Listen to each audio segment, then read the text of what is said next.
Assalamualaikum warahmatullahi wabarakatuh.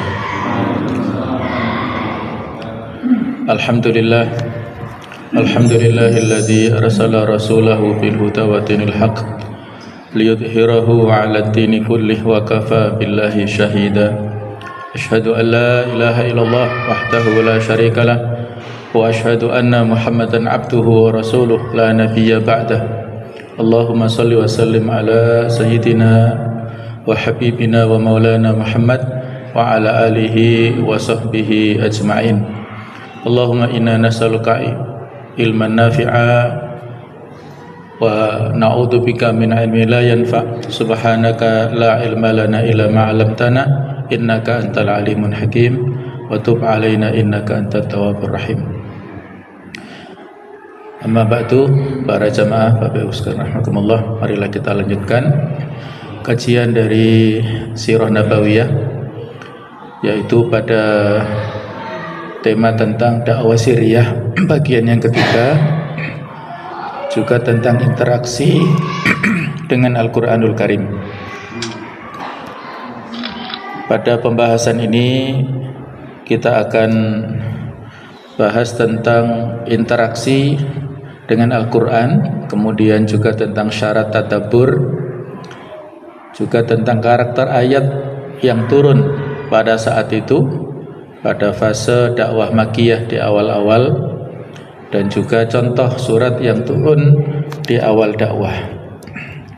Hadirin hadirat rahimakumullah, sebagaimana yang sudah kita bahas pada tema sebelumnya, bahwasanya di antara tugas Nabi Muhammad Sallallahu Alaihi Wasallam yang dicantumkan di surah Al-Jumu'ah ayat yang kedua, huwallazi ba'atsa fil ummiyina rasulan minhum, dialah Allah yang mengutus kepada kaum yang ummiyin, kaum yang buta huruf, seorang rasul di antara mereka, yatlu alaihim ayatihi, yang membacakan ayat-ayat Al-Quran kepada mereka, wa yuzakkihim, dan memberikan tazkiyah, mensucikan mereka, wa yu'allimuhumul kitab wal hikmah, mengajarkan kepada mereka Al-Quran dan Al-Hikmah atau As-Sunnah, wa in kanu min qablu lafi dhalalim mubin, walaupun mereka sebelumnya itu berada dalam kesesatan yang nyata. Jadi ada 3 tugas Rasul yang disebutkan di dalam ayat ini. Yang pertama adalah tilawatu ayatillah, membacakan ayat-ayat Allah. Yang kedua adalah tazkiyatun nufus, mensucikan jiwa para sahabat. Yang ketiga adalah ta'limul Quran wal hadis, mengajarkan kepada mereka ayat-ayat Al-Quran dan hadis. Jadi yang diberikan garis bawah adalah yatlu alaihim ayati, membacakan kepada mereka ayat-ayat Al-Quran. Ini yang menjadi stressing dari pembahasan kita pada kesempatan ini, bahwa karakter dakwah sirriyah, dakwah yang dilakukan secara sembunyi-sembunyi pada periode awal Makkiyah, yaitu intensnya interaksi dengan Al-Quran, bahwa Nabi Muhammad Sallallahu Alaihi Wasallam senantiasa membacakan Al-Quran bagi para sahabat pada setiap kesempatan, dan para sahabat pun selalu menjaga interaksi dengan Al-Quranul Karim, sebagaimana yang dikatakan oleh Abdullah bin Mas'ud, bahwa kami dulu pada saat kami mempelajari Al-Quranul Karim tidak lebih dari 10 ayat, kecuali kami membacanya dengan baik, kami memahaminya, dan juga sekaligus kami bisa menghafalkannya. Itulah interaksi mereka dengan Al-Quran, baik secara ruh ataupun secara zahir, secara maknawiyah dan secara jasadiyah mereka hidup dengan nuansa Al-Quranul Karim. Kemudian pada malam hari mereka juga menghidupkan dengan Al-Quran. Di siang hari menghias diri dengan Al-Quranul Karim. Sepanjang waktu, sepanjang aktivitas mereka. Sehingga Sayyid Qutb memberikan julukan generasi sahabat ini adalah disebut dengan Jilun Qur'aniyun Farid. Artinya adalah generasi Qur'ani yang unik, yang itulah menjadi kelebihan dari para generasi sahabat ini, yang tidak bisa atau susah sekali untuk ditiru oleh generasi-generasi yang sesudahnya. Ada hikmah yang terkandung di sini, bahwasanya ada perhatian besar dari Nabi SAW dan juga para sahabat kepada Al-Quranul Karim, dan juga itu sebagai salah satu sarana pengokoh akidah dan ruhiyah. Dan ini pula yang seharusnya ditiru oleh para duat, para da'i sekarang ini, perlu terus berinteraksi dengan Al-Quranul Karim. Karena Al-Quran itu adalah seperti tenaga ataupun sumber tenaga ya, yang bisa memberikan kekuatan, baik kekuatan fisik atau kekuatan rohani kepada setiap muslim, khususnya yang selalu mendakwahkan Islam kepada yang lainnya. Kemudian jamaah sekalian, bagaimanakah berinteraksi dengan Al-Quranul Karim itu? Ada beberapa konsekuensi ataupun keharusan kita dalam berinteraksi dengan Al-Quran, yaitu yang pertama dengan membacanya ya, senantiasa membacanya, sebagaimana yang dilakukan oleh Nabi Muhammad SAW dan juga oleh para sahabat. Mereka banyak berinteraksi dengan Al-Quran dalam bentuk membaca. Ada yang sampai khatam ya, dalam 1 bulan 1 kali, ada yang dalam 1 pekan khatam 1 kali, dan bahkan ada yang 3 hari itu khatam. Dan itu kalau di luar Ramadan tidak boleh dari kurang dari 3 hari ya, karena 3 hari ini berarti dia selalu berinteraksi dengan Al-Quran dalam bentuk yang sangat sering ya. Berarti kalau 3 hari khatam, 1 hari 10 juz ya, kemudian 2 hari 20 dan 3 hari 30 juz. Nah itu perlu waktu yang padat ya, atau yang banyak. Yang kedua, konsekuensi kita dalam berinteraksi dengan Al-Quran itu adalah dengan berusaha untuk menghafalnya. Sehingga banyak dari kalangan sahabat, mereka adalah orang-orang yang menjadi penghafal Al-Quran. Mereka menjaga kemurnian Al-Quran itu, yaitu dengan cara menuliskannya dan juga dengan cara menghafalkannya. Maka penghafal Quran itu disebut hafidhul Quran. Hafidh itu menghafal, atau di sisi yang lain juga penjaga ya. Jadi penghafal sekaligus penjaga Al-Quran. Itu pula yang dulu menjadikan Abu Bakar As-Siddiq gelisah dengan banyaknya para penghafal Quran yang meninggal dunia di peperangan Al-Yamamah, perang melawan orang-orang murtad. Sehingga dengan banyaknya para penghafal Quran yang meninggal, yang mati syahid, dikhawatirkan Al-Quran ini sedikit demi sedikit terkikis dan hilang karena para penjaganya meninggal dunia. Maka Abu Bakar menyampaikan ide tersebut kepada Umar bin Khattab, kemudian juga kepada Zaid bin Thabit, yang akhirnya itu menjadi proses pembukuan ya, yang selesainya pada zaman Utsman bin Affan. Idenya itu awalnya dari Umar sebenarnya, kemudian Abu Bakar ragu-ragu dan akhirnya bisa meyakinkan, kemudian diperintahkan kepada Zaid bin Thabit untuk dilakukan pembukuan Al-Qur'an.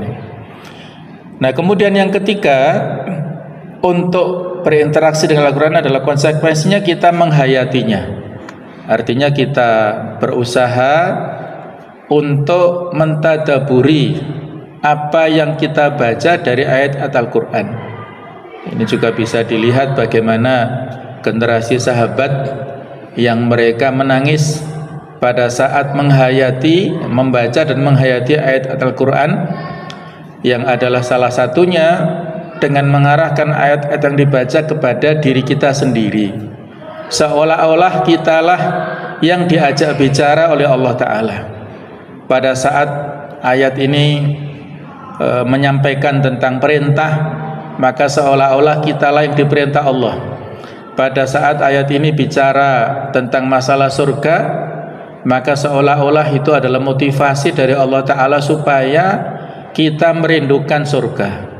Pada saat ayat-ayat bicara tentang masalah neraka, itu juga ditujukan pada kita supaya kita takut dengan kedahsyatan siksa yang ada di neraka itu, dan yang lain-lainnya. Itulah cara untuk menghayati atau mentadaburi. Selanjutnya adalah dengan berusaha untuk mempelajarinya, sebagaimana dikatakan oleh Ibnu Umar, kami melalui masa yang panjang.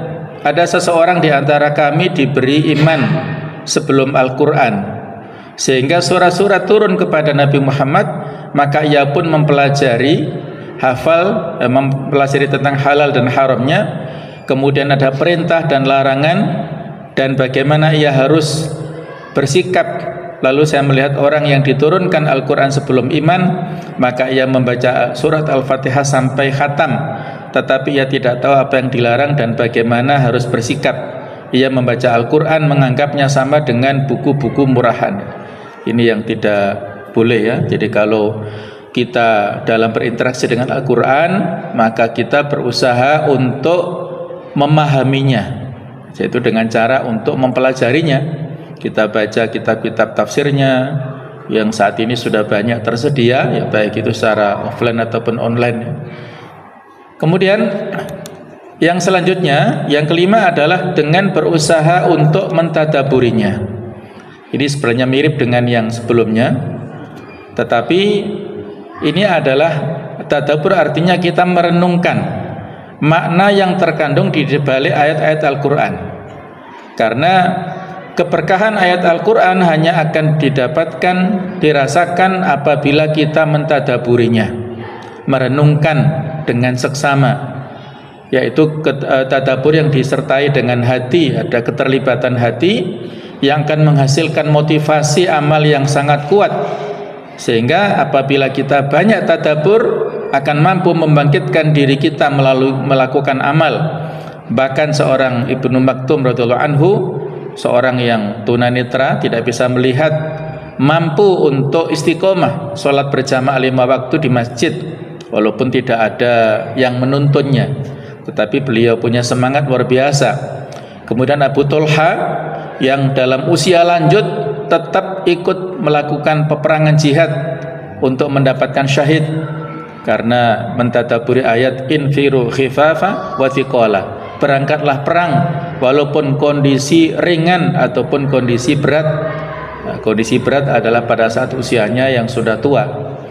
Nah, itulah pentingnya kita mentadaburi ayat-ayat yang ada dalam Al-Qur'anul Karim. Selanjutnya adalah dengan mengamalkan dan merealisasikannya. Sebagaimana yang tadi saya sampaikan, generasi sahabat ini, mereka ini ibarat Al-Qur'an yang berjalan, sebagaimana mengikuti Nabi Muhammad sendiri, yang kata Aisyah, Nabi itu adalah merupakan cerminan ya daripada Al-Qur'anul Karim. Apa yang ada secara teori disebutkan di dalam ayat-ayat, kemudian prakteknya dilihat oleh para sahabat pada diri Rasulullah, kemudian Rasulullah memberikan contoh kepada para sahabat, dan para sahabat mempraktekkan secara langsung apa yang ada di dalam Al-Quran. Itulah mereka mengamalkan dan merealisasikan ayat-ayat yang terdapat di dalam Al-Quran. Selanjutnya adalah dengan mendakwahkannya.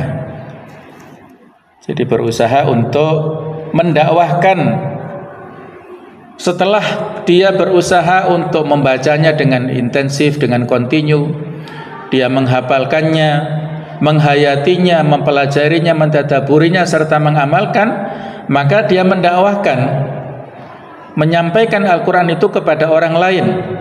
Dan itu pula yang dilakukan oleh para sahabat dulu. Ketika mereka belajar di majelis Rasulullah, maka diutuslah untuk berdakwah ke negerinya ataupun ke kampung halamannya. Di antaranya ada sahabat yang mulia Abu Dzar Al-Ghifari, yang ketika selesai belajar di Mekah kemudian diutus untuk berangkat kembali kepada kaumnya, mendakwahkan apa yang sudah dipelajari itu kepada kaumnya. Ada seorang sahabat mulia yaitu Mus'ab bin Umair yang telah sukses berdakwah ke Yathrib atau ke Madinah. Kemudian ada sahabat mulia yaitu Mu'ad bin Jabal yang disuruh ataupun yang diutus berdakwah ke negeri Yaman dan yang lain-lainnya. Itulah keberhasilan Islam tersebar luas bahkan sampai ke kita sekarang ini adalah dengan dakwah yang dilakukan oleh para pendahulu kita.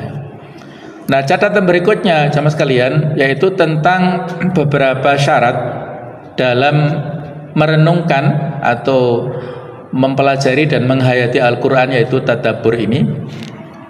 Yang pertama yaitu sahihul akidah, memiliki akidah yang benar, akidah yang lurus, yang jauh daripada kesyirikan. Jadi bertauhid secara lurus, tidak dikotori oleh penyakit-penyakit syirik. Nah, itulah syarat yang paling utama dalam merenungkan makna-makna yang ada dalam Al-Quran. Yang kedua yaitu salamatul qalbi, bersihnya hati dari penyakit-penyakitnya. Kalau akidah ini orientasinya adalah dengan tauhid dan jauh daripada kesyirikan, sedangkan hati itu kita bersihkan dari penyakit-penyakitnya yang sangat banyak. Penyakit-penyakit hati yang bisa mengotori kebersihan hati ini sangat banyak, yang kalau disimpulkan ada dua sumbernya. Yang pertama adalah penyakit syubhat yang biasanya dialami oleh orang-orang awam yang tidak punya ilmu. Kemudian yang kedua adalah penyakit syahwat yang dialami oleh orang-orang yang berilmu. Dia tahu tentang hukum tetapi hawa nafsunya diikuti, dia tidak bisa mengendalikan hawa nafsunya sehingga tetap melakukan hal-hal yang terlarang itu. Nah, itu kita bersihkan semuanya.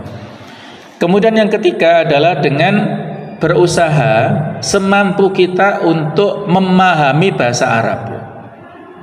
Karena bahasa Arab ini adalah bahasa Al-Quran. Inna anzalnahu Qur'anan Arabiyyan, kami turunkan Al-Quran itu dalam berbahasa Arab yang fushah atau yang fasih, ya, bukan bahasa Arab pasaran. Sehingga Umar bin Khattab pernah mengatakan, ifhamul lughatal arabiyyah, fahamilah bahasa Arab itu, li'annahu juz'un min dinikum, karena itu adalah bagian daripada agama kalian. Kemudian Ibnu Taimiyah mengatakan bahwasanya inna fahmal lughatil arabiyyati fardun wajib, sesungguhnya memahami bahasa Arab itu sesuatu yang fardu, yang wajib. Li'anna fahmal kitab wa sunnah wajib, karena memahami Al-Quran dan As-Sunnah itu sesuatu yang wajib. Wala yufhamani illa bifahmi lughatil arabiyyah, dan tidak bisa difahami kecuali dengan memahami bahasa Arab. Wa ma la yatimul wajibu illa bihi fa wajib, sesuatu kewajiban yang tidak sempurna sesuatu itu kecuali dengan melakukan sarananya, maka sarana itu bisa menjadi hukumnya wajib. Kita memahami Al-Quran dan As-Sunnah itu sesuatu kewajiban, dan tidak sempurna pemahaman kita kepada kewajiban ini kecuali dengan wasilahnya, sarananya dengan mempelajari dan memahami bahasa Arab. Maka memahami, mempelajari bahasa Arab itu hukumnya bisa menjadi sesuatu yang wajib. Itulah kaitannya yang sebisa mungkin kita berusaha, walaupun mungkin usianya sudah tua, ya sudah pensiun, ya sudah usia-usia ini, justru ini masa-masa yang mendekatkan kita kepada tingkat keimanan yang lebih tinggi ya. Saya ambil contoh dulu, ada seorang yang di Damaskus sana di Syria ya, itu memiliki profesi menggali kuburan. Jadi orang ini biasa ya memberikan jasanya menggali kuburan. Kalau ada yang meninggal dia gali dan dia siapkan. Nah, suatu saat dia sudah siapkan liang lahat, kemudian datanglah satu jenazah. Pada saat akan dimasukkan ke liang lahat itu dia tersentak dan bahkan sampai dia itu pingsan karena saking kagetnya. Nah, ketika siuman dia ditanya, kenapa Anda pingsan? Dikatakan bahasanya pada saat dia ini dimasukkan ke liang lahat itu, ternyata liang lahatnya berubah menjadi taman yang sangat indah. Yang sebelumnya tanah biasa, tapi pada saat orang ini mau dimasukkan, itu ada taman yang sangat indah. Dan ada sosok putih yang mengambil jenazahnya, barang lebih seperti itulah. Kemudian dikuburkanlah jenazah tersebut. Nah, beberapa saat berikutnya, kurang lebih hanya selisih mungkin 1 pekan, itu ada jenazah lagi yang dikuburkan. Dia sudah siapkan liang lahatnya dan tidak jauh dari yang pertama ini. Kejadiannya sama, tapi karena ini kejadian yang kedua, dia bisa mengendalikan dirinya tidak sampai pingsan. Dia bisa bertahan dan pemandangannya sama. Lahat yang disiapkan tersebut berubah menjadi taman yang sangat indah dan ada sosok putih yang mengambil jenazah ini. Tapi dia tidak sampai pingsan. Akhirnya dia bisa mengikuti proses pengkuburan itu, dan selesai dilaksanakan pengkuburan itu atau pemakaman itu, dia bertanya kepada keluarga yang saat itu hadir, siapakah yang meninggal 1 pekan lalu dan saat ini? Kemudian dikatakan bahwasanya yang meninggal pekan lalu itu adalah seorang, kalau di kita mungkin santri lah gitu ya, seorang pencari ilmu. Dia mencari ilmu di sebuah pesantren lah, mungkin kalau di kita seperti pondok itu ya. Kemudian siapa yang baru meninggal ini? Ini adalah saudaranya yang menyuplai biaya pendidikan saudaranya yang meninggal 1 pekan lalu. Jadi rupanya antara pencari ilmu ini dan yang memberi biaya itu sama-sama ini sebagai isyarat husnul khotimah. Dua-duanya itu mendapatkan husnul khotimah.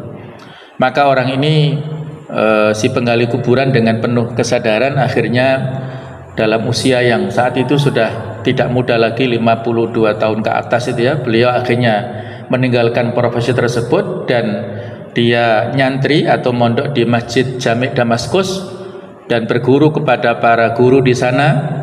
Dia dalam usianya yang sudah tua mempelajari kitab nahwu yang terkenal, yaitu kitab Jurmiyah, itu dipelajari satu demi satu. Kemudian kitab ilmu-ilmu yang lainnya dia pelajari dengan tekun sampai akhirnya beliau ini dalam usia yang tua menjadi seorang ulama besar yang menjadi rujukan masyarakat Damaskus. Beliau bernama Abdurrahman Syekh Abdurrahman Al-Haffar, yaitu Syekh Abdurrahman Al-Haffar itu julukan untuk beliau yang artinya adalah penggali kuburan ya. Jadi itu julukan yang tidak dipisahkan supaya menjadi identitas, dan beliau tidak malu dengan identitas seperti itu. Jadi itulah beliau menjadi ulama besar, dan akhirnya nantinya pun beliau juga punya anak yang nantinya menjadi seorang ulama besar yang ada di Damaskus. Nah, itulah jamaah sekalian contoh ya, bahasanya usia itu tidak menjadi hambatan kita untuk terus belajar. Dengan berbagai macam ya kelemahan ataupun kekurangan yang kita miliki itu tidak jadi hambatan ya. Semakin kita sulit belajar tapi semakin semangat, pahalanya semakin besar. Al jaza'u min jinsil amal. Bahwasanya pahala itu tergantung pada jenis perbuatan. Semakin berat kita belajar, semakin semangat, maka pahalanya semakin banyak. Nah, kurang lebih seperti itu ya. Jadi tidak ada batasan usia. Boleh jadi yang tua lebih bersemangat dan insya Allah menjadi hasilnya lebih baik daripada yang muda yang malas-malasan itu karena dia tidak punya semangat sehingga hasilnya kurang baik. Berikutnya syarat tadabbur adalah dengan memahami tafsir bil ma'thur. Jadi ini sebagai basic dulu ya. Jadi tafsir ini ada dua metodologi, tafsir bil ma'thur dan tafsir bidirayah. Jadi tafsir bil ma'thur ini tafsir dengan pendekatan manqul, dengan pendekatan ayat-ayat, kemudian hadis, kemudian dari bahasa Arab dan perkataan para ulama. Kemudian tafsir bidirayah atau birra'yi itu tafsir dengan pendekatan-pendekatan yang kaitannya dengan analisa ya, ataupun dengan pendapat-pendapat manusiawi ya, ada unsur subjektivitas di situ. Nah, sebelum kita mentadaburi, merenungkan ayat-ayat Al-Quran, maka kita faham dulu bagaimana tafsirnya secara manqul, ayatnya bagaimana yang identik dengan itu, kemudian hadisnya bagaimana, dari sisi bahasa Arab bagaimana, baru kemudian nantinya akan menghasilkan kesimpulan-kesimpulan perenungan yang tepat. Karena kalau tidak menguasai tafsir bil ma'thur lebih awal, nanti kesimpulan yang dihasilkan itu bisa jadi jauh dari nilai-nilai yang diinginkan oleh ayat itu sendiri. Jadi tafsir bil ma'thur yang terkenal misalnya tafsir Al-Qur'an Al-Azim karangan dari Ibnu Katsir yang sudah banyak terjemahannya ya, kemudian at-tafsir at-Tabari, at-tafsir Al-Qurtubi ya, yang menjadi induk tafsir-tafsir tersebut itu dipelajari, kemudian setelah itu direnungkan, ditadaburi. Ya misalnya tentang kalau kita hari Jumat ya, biasanya kita baca surat Al-Kahfi. Nah, itu ada salah satu ayat yang bisa kita jadikan sebagai renungan, yaitu di ayat ke-45.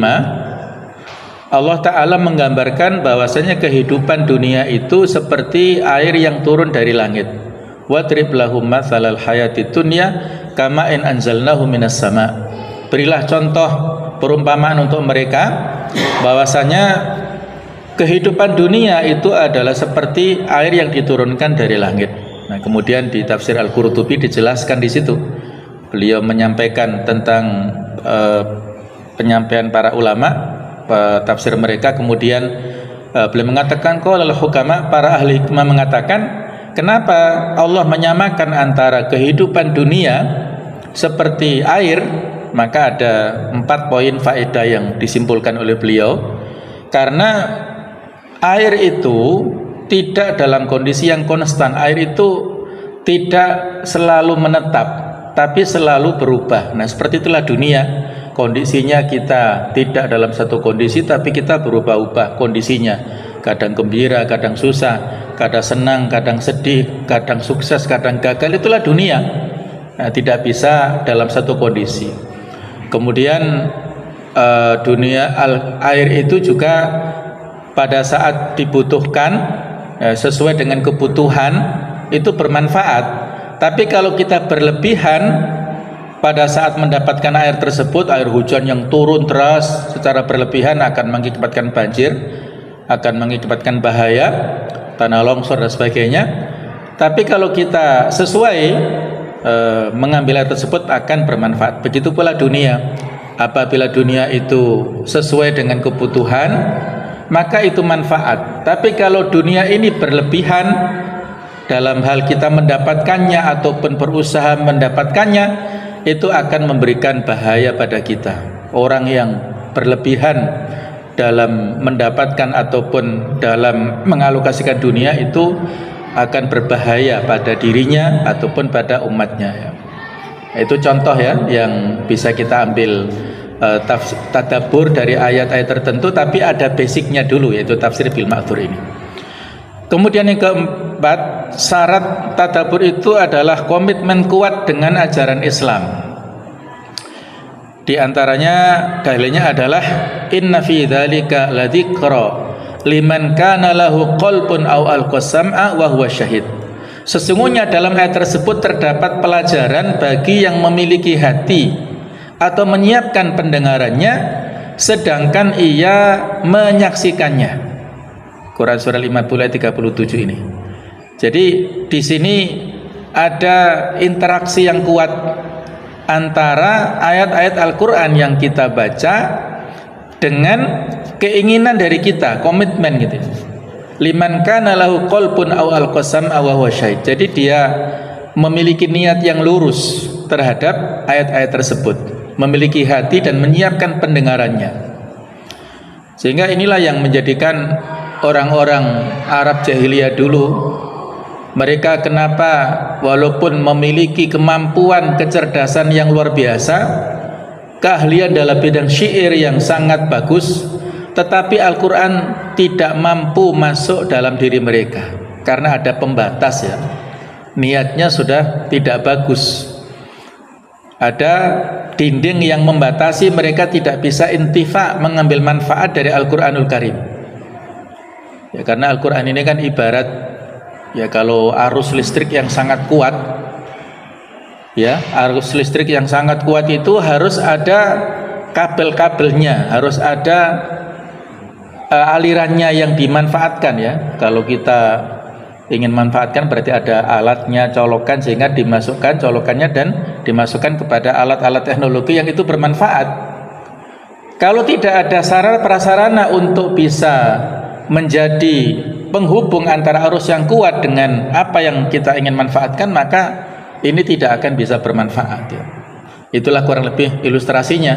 Walaupun Al-Quran ini adalah merupakan sumber energi yang luar biasa, tapi kalau tidak disiapkan sarana-sarana untuk bisa mengaksesnya, maka ya tidak bisa kita ambil manfaat ya. Sehingga Al-Quran ini kan disebut yang bisa memberikan petunjuk adalah lil muttaqin saja, hudal muttaqin, petunjuk untuk orang-orang yang bertakwa.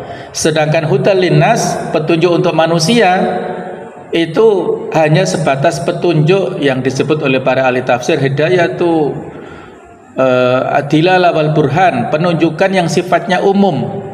Kemudian hidayatu taufik wasadat, penunjukan kepada kebenaran, itu baru bisa dimanfaatkan dengan ketakwaan. Kita bisa mengambil petunjuk Al-Quran secara tepat, bisa kita manfaatkan untuk kehidupan adalah dengan ketakwaan. Nah, kalau sebatas kita membaca ya tanpa kita barengi dengan hati yang tepat, hati yang sadar, hati yang terbuka, maka susah kita untuk bisa mengambil manfaat dari Al-Quranul Karim. Nah, inilah syarat-syarat tadabbur yang mudah-mudahan bisa kita penuhi semuanya ya, sehingga kita bisa mendapatkan manfaat yang besar dari Al-Quranul Karim. Kita kembali kepada karakter dakwah Siriyah, bahwasanya ayat-ayat yang turun saat itu memiliki karakter seperti ini ya. Ayat-ayatnya pendek yang disebut ayat-ayat mufassal, dengan penggalan kata indah yang menawan dan sentuhan lembut sesuai dengan iklim saat itu. Yang mana fokus, kalau ini disebut ayat-ayat makiyah ya, berisikan apa? Tentang masalah keimanan, ketauhidan, masalah akidah tadi. Kemudian juga di sana ada ciri-ciri surga dan neraka seakan-akan di depan mata. Kemudian ada sanjungan mencucikan jiwa, di antaranya di surat Asy-Syams. Di situ Allah Ta'ala bersumpah atas nama makhluk-makhluknya, bahkan kalau dijumlahkan di surat Asy-Syams itu ada 11 sumpah yang Allah Ta'ala sampaikan untuk menjadikan kita perhatian. Kemudian baru jawab sumpahnya itu adalah qad aflaha man zakkaha wa qad khaba man dassaha. Sungguh beruntung orang yang mensucikan jiwanya, dan sungguh rugilah orang-orang yang mengotori jiwanya. Itu dengan bahasa-bahasa ya, penekanannya sangat halus yang menyentuh kepada jiwa manusia. Kemudian celaan mengotorinya dengan dunia. Dan juga di antara contohnya di sini hadis Sahih Bukhari ya, disebutkan oleh Rasulullah, innama nazala awwala ma nazala minhu suratan minal mufassal fiha dzikrul jannah wan nar. Sesungguhnya yang pertama-tama kali turun darinya adalah surah Al-Mufassal, yaitu surat-surat pendek ayat-ayatnya yang di dalamnya disebutkan tentang surga dan neraka. Ini ciri surah-surah Makkiyah yang diturunkan pada awal-awal supaya memberikan keyakinan kepada masyarakat jahiliyah saat itu bahwa kehidupan ini kehidupan yang tidak hanya di dunia, tapi ada pertanggungjawaban yang di akhirat nanti, yaitu berupa kalau pahala kebaikan adalah surga, kalau balasan keburukan ada di neraka itu. Harus ada tanggung jawab masing-masing.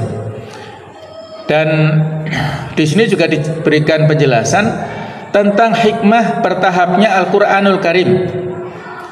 Walau telah diturunkan secara lengkap ke Baitul Izzah di langit dunia, Al-Quran diturunkan secara bertahap ke dunia dengan hikmah sebagai berikut. Ini biasanya dibahas pada peristiwa Nuzul Quran ya, yang ada pada bulan Ramadan.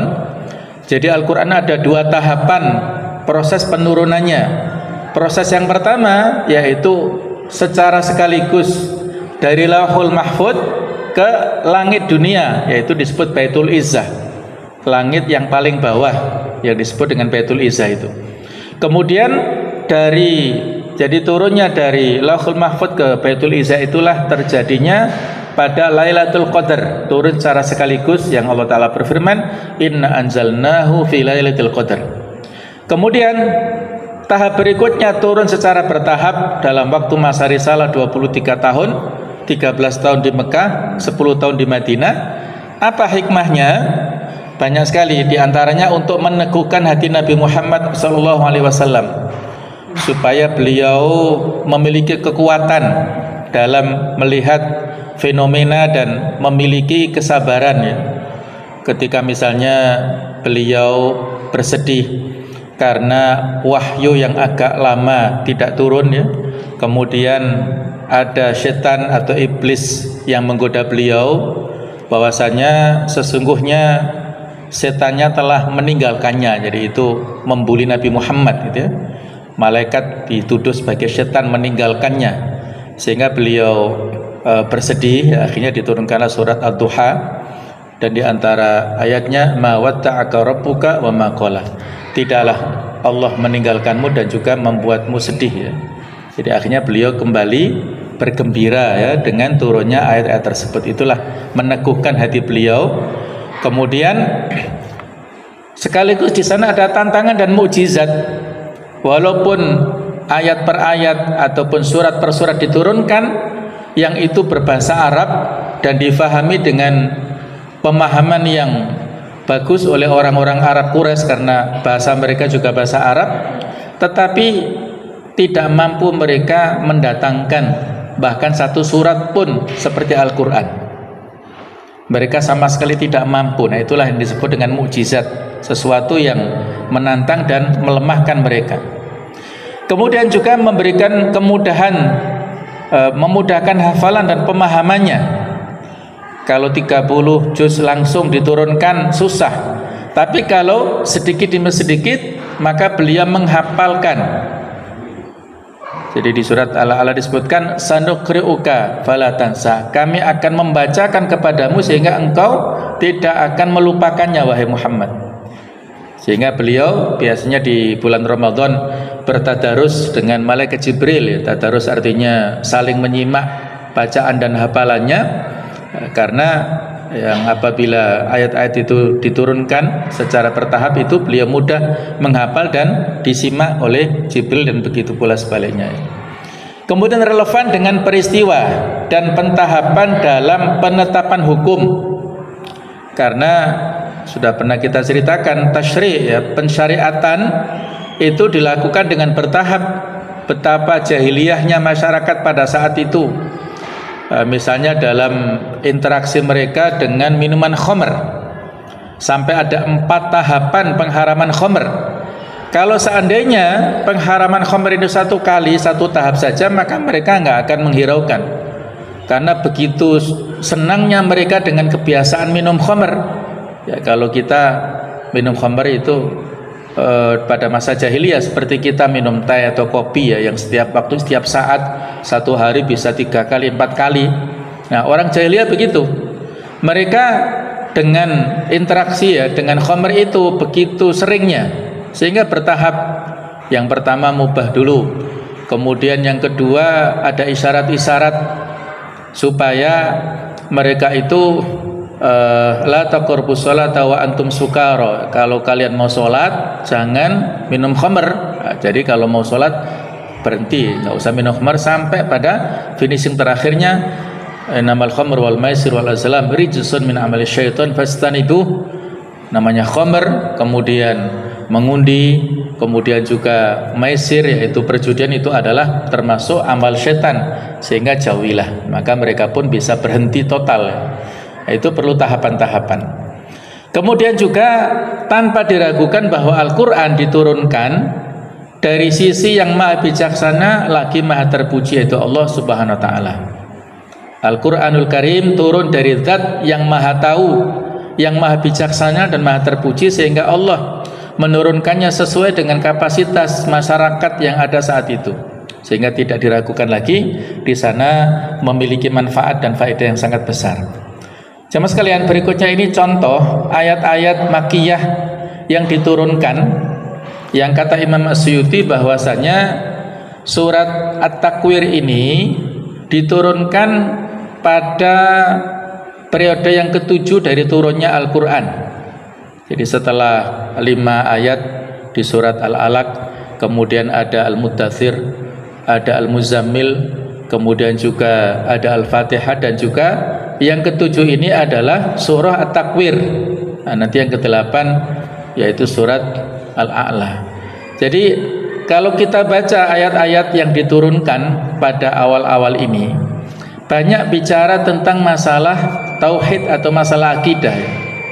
Idza syamsu kuwirat, ingatlah apabila matahari digulung, wa idza nujumun kadarat, dan apabila bintang-bintang berjatuhan, wa idzal jibalu suyirat, dan apabila gunung-gunung dihancurkan, wa idzal isyaru uttilat, dan apabila unta-unta yang bunting itu ditinggalkan, ya.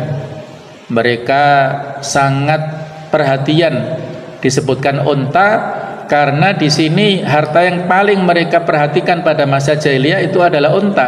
Walaupun bunting di sini dikatakan oleh ahli tafsir, walaupun bunting 10 bulan yang akan melahirkan, mereka nggak peduli, ya, mereka tinggalkan itu. Nah, inilah kemudian wa idzal wuhusyu husyurat 1 2 3 4 5 6. Nah, apabila binatang-binatang liar dikumpulkan, jadi nanti dikumpulkan binatang-binatang liar itu antara yang bertanduk dengan yang tidak bertanduk. Yang tidak bertanduk dipersilakan untuk mengkisos, menghukum balas kepada binatang-binatang yang bertanduk, karena dulu di dunia binatang ini suka menanduk yang tidak bertanduk. Sekarang pada masa akhirat itu dipersilakan untuk membalas. Nah, setelah clear saling membalas, maka masing-masing ini berubah menjadi debu, menjadi tanah. Binatang tersebut ya mati semuanya, berubah menjadi debu dan tanah, tidak ada pertanggungjawaban. Wa idzal biharu sujirat, dan apabila lautan dipanaskan, wa idzan nufusu zuwijat, dan apabila ruh-ruh dipertemukan dengan tubuh. Jadi setelah hancurnya kiamat itu hancur lebur, kemudian pada tiupan yang kedua yaitu malaikat Israfil meniupkan sangkakalanya. Sangkakalanya bentuknya besar gitu ya, kemudian ditiupkan. Dari sangkakala yang besar itulah terbang sekian banyak sejumlah ruh yang banyak sekali berterbangan dan akan kembali kepada jasad-jasad dirinya masing-masing yang dulu ada di dunia. Ya, mereka sebelumnya hancur lebur pada saat tiupan yang pertama itu. Pada tiupan yang kedua itulah akan kembali ruh tersebut, yang itu diawali dengan turunnya seperti embun atau tetesan-tetesan yang para ulama mengatakan bentuknya adalah seperti air mani laki-laki yang menetes, dan menetes pada setiap, karena tulang belakang kita itu tidak hancur, walaupun jasad fisik manusia itu hancur, tapi tulang belakang ini tidak hancur sampai kapanpun, dan itulah yang nanti tertetesi oleh air tersebut dan akan tumbuh seperti musim cendawan atau musim semi itu, ya. Dia yang badannya sebelumnya hancur, maka dia akan tumbuh kembali ya. Itulah wa idzan nufusu zuwijat, ruh-ruh tersebut kembali dipertemukan dengan fisiknya yang ada di dunia dulu, dengan fisik yang baru, bukan seperti fisik yang lama, tetapi masih ada kemiripan sebagaimana yang ada di dunia ya. Kemudian wa idzal mau'udatu su'ilat, dan ingatlah pada saat bayi-bayi yang dibunuh pada saat dulu dipertanyakan, bi ayyi dzambin qutilat, dengan dosa apa mereka dibunuh. Wa idza suhufu nusyurat, dan apabila catatan-catatan perbuatan manusia dibuka. Wa idza sama'u kushitat, dan ingatlah apabila langit dilenyapkan. Wa idzal jahimu su'irat, dan ingatlah apabila neraka jahim dinyalakan. Wa idzal jannatu uslifat, dan apabila surga itu didekatkan kepada calon-calon penghuninya. Alimat nafsu ma ahdarat, setiap jiwa akan mengetahui apa yang telah dikerjakan. Ini contoh ya, bahwasanya begitu kuatnya redaksi Al-Qur'anul Karim, memberikan pendekatan-pendekatan kepada orang-orang yang membacanya, sehingga ini menjadi sesuatu yang indah ya. Dari pendekatan bahasa ini luar biasa ya. Idza, ini contoh sedikit ya, pendekatan bahasanya. Kata-kata idza itu biasanya kan setelahnya ada fi'il madhi, kata kerja bentuk lampau. Tetapi di sini dibalik ya. Menurut Az-Zamakhsyari bahasanya ada fi'il madhi yang terbuang, yang maknanya diwakili oleh ayat yang sesudahnya ini. Kalau maknanya adalah idza kuwirat asyamsu. Tetapi kenapa kuwirat ini ditaruh di akhir? Karena ini menyesuaikan dengan sajak yang ada di akhir-akhir ayat. Karena kalau dibalik itu keindahannya akan berkurang ya. Kalau kita baca idza kuwiratis syamsu, idza inkataratin nujum, idza suyiratil jibal, itu kurang indah dalam bentuk sajak-sajaknya. Nah, jadi itulah ya keindahan gaya bahasa Al-Qur'an ya. Kata-kata idza ini akhirnya disusul dengan kata-kata benda. Kemudian kata-kata kerjanya itu ditaruh di akhir-akhir untuk membuat lebih indah ayat-ayat seperti ini. Nah, itu tidak mampu disaingi oleh tokoh, oleh para ahli sastra yang mereka miliki saat itu. Tidak ada satupun yang bisa menandingi ayat-ayat seperti ini. Nah, sehingga inilah yang menjadikan Al-Quran adalah mengandung ijaz kemukjizatan, terutama dalam hal ijaz lughawi, ijaz dari sisi bahasanya. Demikianlah semua sekalian, mudah-mudahan materi ini bisa memberikan penguatan keimanan kita semuanya, dan memberikan motivasi pada kita untuk lebih cinta kepada Al-Quran Karim, dan lebih cinta untuk bisa menghayati, mentadaburinya dalam kehidupan kita sehari-hari, sekaligus bisa kita laksanakan bersama-sama. Mudah-mudahan ada manfaatnya. Kurang lebihnya mohon maaf seikhlas-ikhlasnya. Subhanakallahumma bihamdik, asyhadu an la ilaha illa anta, astaghfiruka wa atubu ilaik. Wassalamualaikum warahmatullahi wabarakatuh.